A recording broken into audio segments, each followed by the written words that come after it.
दिल्ली के मुखर्जी नगर इलाके की एक बिल्डिंग में जो है आज दोपहर 12 बजे के करीब जो है वो आग लगी और उस बिल्डिंग के तीसरी मंजिल पर संस्कृति आईएएस नाम की एक कोचिंग है जो कि आईएएस प्रिपरेशन कराती है और उस कोचिंग के कुछ बच्चे जो है वो रस्सी के सहारे जो है वो उस बिल्डिंग से उतरते हुए जो है वो दिखाई दिए। हमारे साथ इस वक्त बात करने के लिए मौजूद हैं उसी संस्कृति आईएएस कोचिंग के सीईओ शिवेश मिश्रा जी।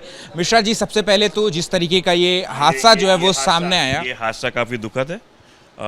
मतलब हम लोग शॉक्ड हैं कि लेकिन ये जो हादसा हुआ है ये संस्कृति आईएएस के फ्लोर पे नहीं हुआ है। संस्कृति आईएएस के कई सारे क्लासेस मुखर्जी नगर में चलते हैं।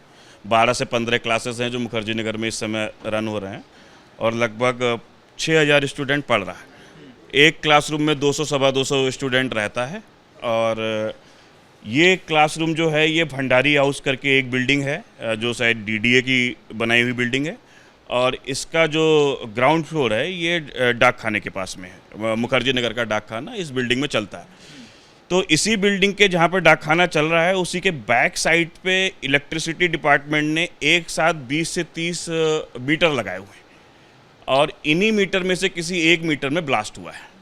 तो जो मीटर में ब्लास्ट हुआ है तो उसकी आग जो है वो जो वायर होता है उन्होंने पकड़ा है और उसकी आग से जो धुआं है वो ऊपर तक गया है।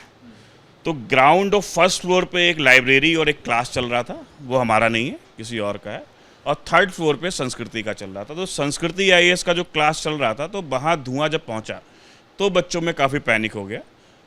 हम लोगों ने पूरी जिम्मेदारी के साथ में बच्चों को बाहर निकाला, लेकिन कुछ बच्चे ज़्यादा पैनिक हो गए थे तो उन्होंने वहाँ जो तार थे और रस्सी थी उसकी मदद से उतरने की कोशिश की। तो उसी में करीब 12 से 15 बच्चे जो संस्कृति के उनको चोट आई है। एक दो बच्चों को थोड़ी सी सीवियर चोट है, लेकिन हमारा सारा स्टाफ उनके इलाज में इस समय लगा हुआ है।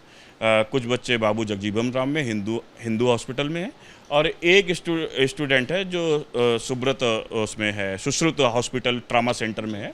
हाँ, उसका थोड़ा सा चोट उसको ज़्यादा है, लेकिन फायर डिपार्टमेंट भी काफ़ी टाइम से आ गया था और जहाँ तक बात है पुलिस का, उसका हमें बहुत ज़्यादा सहयोग रहा। डीसीपी जितेंद्र मीना जी तुरंत मौके पे आ गए और उन्होंने बहुत ही तत्परता के साथ में पूरा काम किया। सारी एम्बुलेंस और सारी सुविधाएं उपलब्ध थी। जी जी। तो जो वीडियो सामने आए हैं, आप जो कह रहे हैं कि कुछ स्टूडेंट्स जो है वो पैनिक कर गए थे और जो है वो अपनी जान बचा रहे थे। जाहिर सी बात है जब इस तरीके की आग लगेगी तो कोई भी बच्चा होगा वो सबसे पहले अपनी जान बचाने का जोखिम लेगा, जान बचाने की जद्दोजहद करेगा। और उसमें जो वीडियोज़ वायरल हो रहे हैं सर, उसमें साफ तौर पर देखा जा रहा है बच्चे जो है वो बिल्डिंग से कोई वायर्स की मदद से कूद रहा है, कोई AC का जो शाफ्ट होता है उस पर कूद रहा है और अपनी जान बचाने की कोशिश कर रहा है। सवाल सबसे ज़रूरी और इम्पॉर्टेंट यही है कि जिम्मेदारी किसकी बनती है सर? नहीं, जिम्मेदारी देखिए अपने स्टूडेंट को लेके तो मेरी बनती है, पूरी तरह से बनती है। तो मैं अपने स्टूडेंट की हर तरह की सेफ्टी के लिए जिम्मेदार हूँ। लेकिन जो घटना घटी, देखिए आप जब कहीं भी क्लासरूम लेंगे, जैसे कि आपका भी ABPP का जहाँ भी ऑफिस होगा, अगर वो मल्टी स्टोरी बिल्डिंग है तो जब भी आप कोई काम करेंगे तो आपका जो स्टोरी है, जिस स्टोरी पे आपका ABPP का ऑफिस है, उसकी सुरक्षा की जिम्मेदारी तो आप कर लेंगे। लेकिन इलेक्ट्रिसिटी डिपार्टमेंट ने उस बिल्डिंग के किसी बेसमेंट में जो मीटर लगाए हुए हैं उसकी सुरक्षा की जिम्मेदारी ABPP नहीं लेगा। ठीक है ना? तो सर आपकी बात से ये भी दर्शकों को लगेगा कि कहीं ये जिम्मेदारी जो है वो टालने की तो बात नहीं है। आप बात कह रहे हैं एकदम साफ साफ कि ये बच्चे आपके हैं तो जिम्मेदारी भी आपकी होनी चाहिए। मेरी है। तो मैं उनके जो भी इलाज की जिम्मेदारी है, बाकी सारी भी जो उनकी पढ़ाई की जिम्मेदारी है वो मेरी जिम्मेदारी है। तो इससे मैं ना भागूंगा। हाँ, तो उसका जो भी खर्च आएगा वो संस्कृति आईएएस वहन करेगा। आगे भी उनके लिए जो भी हमें करना है वो संस्कृति आईएएस वहन करेगा। तो घटना ही क्यों घटी सर? इसमें पहले से क्यों नहीं प्रिकॉशन मेजर लिया गया? अगर किसी की जान चली जाती तो कैसे फिर वो वापस? प्रिकॉशन जो है, प्रिकॉशन संस्कृति की तरफ से सारा था। जो फायर के इक्विपमेंट है आप मौके पे देखेंगे 40 सिलेंडर फायर के हैं वहाँ पे जो हमने खाली किए हैं। तो हमारी तरफ से पूरी तैयारी थी। लेकिन आप इस चीज़ को ऐसा समझिए, मल्टी स्टोरी बिल्डिंग है, उसके बेसमेंट में इलेक्ट्रिसिटी बोर्ड ने कुछ काम करके वहाँ पे 12-15 आपके या 20 मीटर लगे हुए हैं। तो कोई भी इंस्टीट्यूट होगा या आपका चैनल भी होगा, उन पर्टिकुलर 1 to 1 मीटर्स की सुरक्षा की काम नहीं करेगा। लेकिन अब ये संज्ञान में आ गया हमारे कि ऐसा भविष्य में ना हो, तो इसके लिए हम लोग काम करें। क्या पहले से आपने इसकी शिकायत जो है वो रिलेवेंट अथॉरिटी को की थी? क्योंकि बच्चे आपके हैं, जिम्मेदारी आपकी है, तो क्या आपने शिकायत की थी पहले? नहीं, रेलेवेंट मैंने लिखित तो नहीं, लेकिन मौखिक उनको 2-3 बार बोला था कि एक आगे भी इस तरह का स्ट्रक्चर बना हुआ है जिसमें मीटर बाहर रखे हुए हैं, तो इन मीटर्स को बाहर शिफ्ट कर दिया जाए। तो उन्होंने कहा था कि हाँ, हम लोग टाइम पे कर देंगे, लेकिन आज दुर्घटना घट गई है, तो अब जिम्मेदारी के लेवल पे तो मैं यही कहूँगा कि बच्चों के किसी भी तरह की जो दिक्कत है उसकी जिम्मेदारी मेरी है। जब जिम्मेदारी ले रहे हैं तो क्या सजा जो प्रशासन की तरफ से अगर होती है तो क्या उसको भी मानेंगे? एकदम मानेंगे। ठीक है, बच्चों का जिन चश्मदीदों से हमने बात करी, आप समझिए इस चीज़ को, मैं कहीं भागने वाला नहीं हूँ। हाँ, संस्कृति का एक एक स्टूडेंट मेरे लिए बच्चे के समान है, ठीक है ना। तो उनका चाहे इलाज का खर्च हो, हाँ, या कोई भी जो करना होगा वो हम करेंगे। अगर प्रशासन को लगता है कि मेरी गलती है इलेक्ट्रिसिटी के मीटर्स पे जाने पे और मुझे जेल भेजना चाहेंगे, मैं जेल भी जाऊँगा। गलती सर इस तरीके से हो सकती है आपकी, जो है वो अकाउंटेबिलिटी इस तरीके से हो सकती है कि जिस बिल्डिंग में कोचिंग आप चला रहे हैं, इतने सैकड़ों बच्चे वहां पर पढ़ रहे हैं, तो उसकी सेफ्टी की जिम्मेदारी जो है वो पहले से ही आपके ऊपर। सेफ्टी, जब हमने वहाँ पे क्लासरूम बनाया, आप वहाँ पे पता कीजिए, हमने ऊपर निकलने के लिए सीढ़ियाँ बनवाई, वो पहले नहीं थी। हमने ऊपर रेस्क्यू के लिए उसके पूरा पहले वो ऊपर से पैक था। आज बच्चे सुरक्षित है इसलिए हैं क्योंकि हमने उसको पूरा ओपन करके ऊपर उनका निकलने का रास्ता हमने पहले से बनाया हुआ। लेकिन बच्चे कांच तोड़ करके, खिड़कियां तोड़ करके उतरते हुए दिखाई दिए। हाँ, ये है, ऐसा है।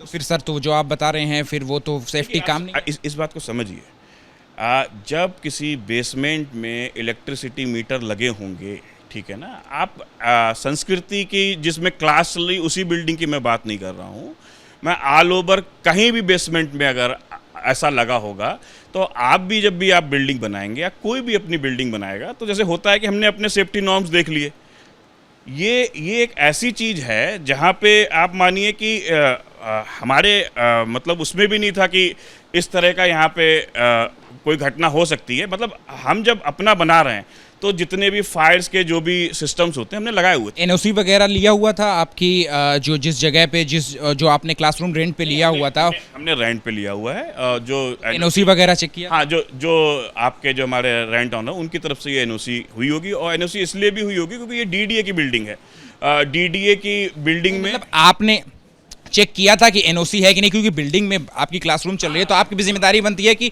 फायर सेफ्टी मेजर्स जो है वो वहाँ पे हमारी तरफ से था कि फायर सेफ्टी मेजर्स है। हमें जो बताया गया कि आप ये इतने सिलेंडर रखिए यहाँ पे, हाँ, तो हमने वो सिलेंडर रखे थे। ठीक है, जो चश्मदीदों बच्चों से हमने बात करी उनका साफ तौर पे कहना था कि बिल्डिंग में एंट्री और एग्जिट का रास्ता एक ही था, क्योंकि बिल्डिंग के एंट्री पॉइंट पर ही वो मीटर्स लगे हुए थे और वहां से आग लगना शुरू हुई तो सबसे ज्यादा धुआं वहां हुआ। ये केवल उसी बिल्डिंग की बात नहीं है, इस मुखर्जी नगर में जितनी भी बिल्डिंग्स हैं लगभग सभी में आपको एंट्री और एग्जिट का रास्ता एक ही है। लेकिन सर, इससे जिम्मेदारी से तो नहीं हट सकते ना कि सारी बिल्डिंग में अगर प्रॉब्लम है लेकिन आपकी बिल्डिंग में ये घटना घटी है, जान जा सकती है। जिम्मेदारी से कहाँ बच रहा हूँ भाई, मैं जिम्मेदारी से एकदम नहीं बच रहा। तो देखिए, ये बड़ी बात कह रहे हैं संस्कृति आईएएस कोई के। जिम्मेदारी से नहीं बच रहा हूँ, और मैं कह रहा हूँ आपसे कि बच्चों के स्वास्थ्य के, उनकी हर तरह की जिम्मेदारी मेरी है। तो सर, फिर कैसे भरोसा करेंगे अगर जो बच्चे आने वाले हैं आपके इंस्टीट्यूट में, अगर इस तरीके की घटना सामने आती है तो फिर आपके इंस्टीट्यूट पे क्यों भरोसा करके माँ बाप क्यों भेजेंगे आपके इंस्टीट्यूट में बच्चे? देखिए, मैं एक दिन से पढ़ा नहीं रहा हूँ यहाँ पे। हाँ, मैंने 50,000 स्टूडेंट पढ़ाए हैं। दृष्टि आईएएस का नाम आप जानते हैं, वहाँ मैं 11 साल सीईओ था। यहाँ पे 2 साल से 3 साल से सीईओ हूँ। हमने वहाँ 50,000 बच्चा पढ़ाया है। हमारे पढ़ाए हुए हज़ारों बच्चे मतलब सेलेक्ट हुए हैं। मतलब आप इस चीज़ को समझिए कि आप जो क्वेश्चन कर रहे हैं वो वैलिड क्वेश्चन है, उसको मैं डिनाई नहीं कर रहा हूँ, लेकिन कभी भी किसी भी जहाँ पे कई सारे मीटर लगे हुए हैं तो उससे अगर कोई कैजुअलिटी हो जाती है, अभी मेरे सामने पहली बार आया, तो अब हम किसी ऐसी बिल्डिंग में कभी क्लास नहीं चलाएंगे जहाँ पे इतने सारे मीटर हों। ये पहले नहीं किया जाना चाहिए था? एकदम किया जाना चाहिए था, लेकिन हम इलेक्ट्रिसिटी बोर्ड से ये रिक्वेस्ट कर रहे थे कि उसको ये कर दीजिए।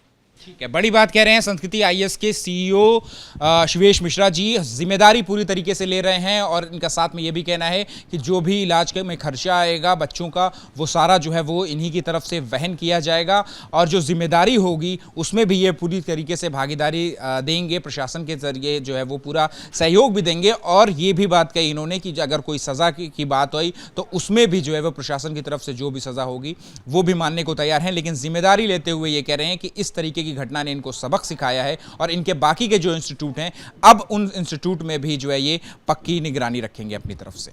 दिल्ली के मुखर्जी नगर इलाके की एक बिल्डिंग में आग लगती है दोपहर 12 बजे के करीब, और इस बिल्डिंग के अंदर जो है वो कई सारी कोचिंग जो हैं वो संचालित होती थी, और उनमें से एक कोचिंग थी संस्कृति आईएएस, जो कि बिल्डिंग के तीसरे माले पर मौजूद थी। और जो वीडियोस वायरल हुए हैं कि बच्चे जो है वो रस्सी के सहारे जो है वो नीचे उतरने की कोशिश कर रहे हैं, इस पर जो संस्कृति आईएएस की तरफ से जो दावा किया जा रहा है वो ये है कि संस्कृति आईएएस ने जो है उस बिल्डिंग में आग बुझाने के सारे उपकरण जो है वो से तैयार कर रखे थे और उन्हीं की वजह से इस आग पर जो है वो काबू भी पा लिया गया, वरना ये आग जो है वो फैल सकती थी और जो नुकसान है वो और भयंकर हो सकता था।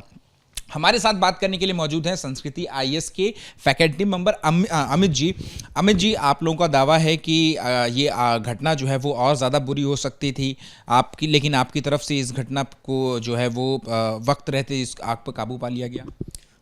देखिए, दावा तो ये है कि इस पर काबू पाने में दोनों की भूमिका रही है।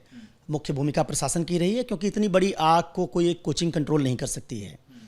हमारा दावा सिर्फ इतना है कि जब आग लगी तो उस बिल्डिंग में सबसे ज़्यादा फायर एक्सटिंग्विशर के सिलेंडर हमारे पास थे, तकरीबन 40 के आसपास, 40 से 50 के आसपास नंबर होगा। वो अभी भी वहाँ पड़े हुए हैं, नीचे आप जाएंगे तो देखेंगे। वो सारे फायर एक्सटिंग्विशर से हमने जितने मीटर्स में वो ग्राउंड फ्लोर पर आग लगी थी, हमारे फ्लोर पर तो आग भी नहीं थी, आग ग्राउंड फ्लोर पर लगी, हमारा कोचिंग तो चौथे फ्लोर पर है।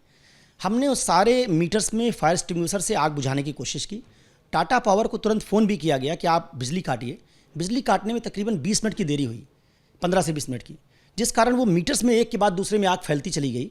मीटर्स गिरते जा रहे थे और वो आग बढ़ती जा रही थी, तो उसको हमारे फायर एक्सटिंग्विशर कंट्रोल नहीं कर पा रहे थे। लेकिन हमारा दावा ये है कि हमने पर्याप्त जो एक आग बुझाने का एक कोचिंग का इंतज़ाम होना चाहिए, वो जिम्मेवारी हमने अपनी तरफ से पूरी कर रखी थी। और हमारे तकरीबन 40 से 50 स्टाफ आग लगने के तुरंत बाद वो सब वहाँ पहुँच गए और उन्होंने अलग अलग फायर एक्सटिंग्विशर से आग बुझाने की कोशिश की। जब ये घटना घटी उस वक्त क्लासरूम में कितने बच्चे मौजूद थे? क्लासरूम में तकरीबन 150 से 200 बच्चे रहे होंगे, और बाकी बच्चे कुछ नीचे के फ्लोर से भी, जो हमारे तत्कालीन नीचे फ्लोर है, वहाँ से भी कुछ बच्चों ने खिड़की से बाहर निकलने की हमारे क्लासरूम से कोशिश की, क्योंकि वो सीढ़ियाँ बंद हो गई। तो ग्राउंड फ्लोर के लोग तो आग लगते ही भाग गए, निकल गए, वो बच गए। लेकिन जब धुआं ऊपर पहुंचा तो हमको पता चला कि आग लगी। ग्राउंड फ्लोर पर आग लगने की जानकारी जल्दी मिली, धुआं ऊपर पहुंचने पर हम लोगों को पता चला, तब तक रास्ता ब्लॉक्ड हो गया था।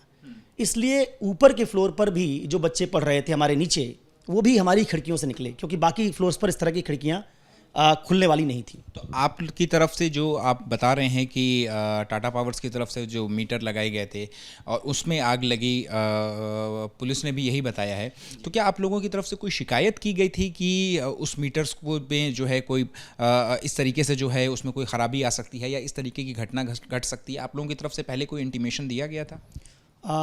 यहाँ मुखर्जी नगर में आप किसी बिल्डिंग में जाएंगे तो नीचे जैसे आप बिल्डिंग में घुसते हैं, एक तो एंट्री एग्जिट सब जगह एक है, और जैसे आप घुसते हैं वहीं आपको ढेर सारे मीटर एक साथ इंस्टॉल मिलेंगे। सारी बिल्डिंग की यही हालत है मुखर्जी नगर में, कोई बिल्डिंग इसका अपवाद नहीं है।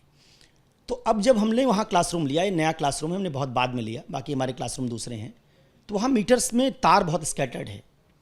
तो उसका हमने एक बार ओरल तौर पर ये कहा कि इन तारों को थोड़ा व्यवस्थित कीजिए, क्योंकि 20 मीटर एक साथ दिखाई देते हैं वहाँ। ये ओरल हम लोगों ने बात की थी। लेकिन चूंकि बिजली के मीटर लगाने का, उनको मेंटेन करने का सारा राइट टाटा पावर के पास होता है, हम उसमें कोई छेड़खानी नहीं कर सकते, उसको अपने से शिफ्ट भी नहीं कर सकते हैं, वो वही करेंगे। तो वो जो आग लगी और जो मीटर्स एक साथ जमा किए गए हैं वहाँ एक साथ, इस पर मुझे लगता है कि टाटा पावर को अपनी पॉलिसी फिर से उस पर रिव्यू करने की ज़रूरत है, क्योंकि वो हमारे हाथ में बात नहीं है। ठीक है, तो देखिए ये बड़ी बात कह रहे हैं अमित जी, जो कि फैकल्टी मेंबर हैं संस्कृति आईएएस के, और इनका साफ तौर पे कहना है कि जिस कंपनी ने, टाटा कंपनी ने जो मीटर्स लगाए हुए थे, आग की शुरुआत वहाँ से हुई थी और इन्होंने जो है वो पहले कई बार जो है वो शिकायत कर चुके थे वो कंपनी से कि यहाँ पे जिस तरीके से मीटर लगे हुए हैं, जिस तरीके से तारों का जंजाल जो है वो वहाँ पर फैला हुआ है, इसको एक सुव्यवस्थित तरीके से जो है वो किया जाए, ताकि कोई बड़ी घटना जो है वो कल को ना होने पाए। और कोइंसिडेंस देखिए कि आज ये बड़ी घटना जो है वो हो गई। हालांकि जो बच्चे हैं वो, उनमें किसी की जान नहीं गई, वो सारे के सारे बच्चे जो है वो वापस आ गए। और जो बच्चे जो है वो जो संस्कृति आईएएस कोचिंग के थे, जो उस बिल्डिंग से बाहर निकले, इस घटना से बाहर निकले, उनका इलाज भी जो है वो संस्कृति आईएएस की तरफ ही वहन कर रहा है। कैमरा पर्सन सीके सिंह के साथ अहमद बिलाल, एबीपी न्यूज़, दिल्ली।